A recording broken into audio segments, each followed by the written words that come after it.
عید کا دن تھا۔ امام حسن و حسین اپنے نانا محمد صلی اللہ علیہ وآلہ وسلم کے پاس آئے اور فرمایا، نانا جان، سب کے پاس سواری ہے، ہمارے پاس سواری نہیں، ہم کو بھی سواری پر بیٹھنا ہے۔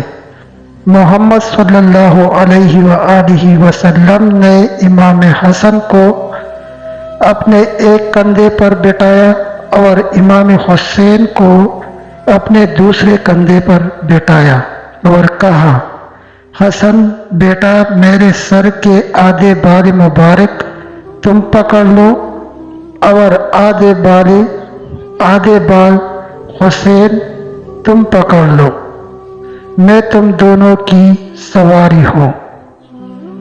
محمد صلی اللہ علیہ وآلہ وسلم اپنے شہزادوں کو کندھوں پر بٹھا کر گھر سے باہر آ گئے۔